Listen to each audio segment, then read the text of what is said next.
100 पेक्षा आत ज्यावेळेस एखाद्या संघाने धावा बनवलेल्या आहेत त्यावेळेस त्या संघाला तो स्कोर डिफेंड करणं थोडं कठीण गेलेलं आहे. मध्ये एक हॅट्रिक, एक फायपर दिनेश राजपूतच्या नावावरती आहे.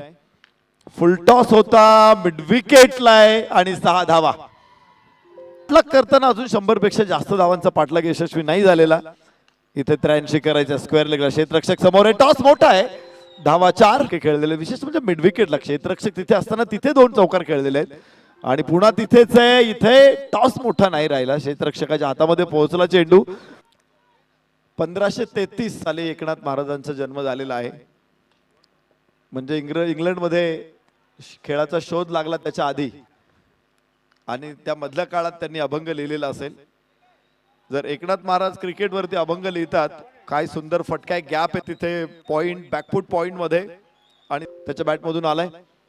यस, ओढून मारला चेंडू. हवेमध्ये जरा वेळ. स्क्वेअर लेगचा क्षेत्ररक्षक तिथे अडवण्याचा आटोकाट प्रयत्न आहे. छातीचा कोट करतोय मात्र चेंडू सीमारे हवेमध्ये. चेंडू हो पाहिलं होतं. क्षेत्ररक्षक पुढे आहे.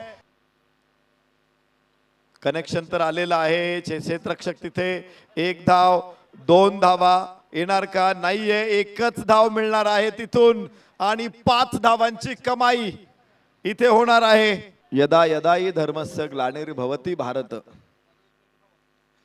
वा, फटका चांगला आहे मात्र क्षेत्र उंच उंच आणि लांब सुद्धा. Rohan Joshi on fire. षटकार भेद्य. यस, ओढून मारला चेंडू. यावेळेस जमिनीच्या समांतर आहे.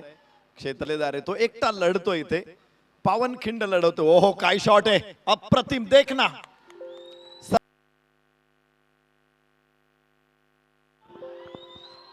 आणि इथे 6. Rohan Joshi on fire.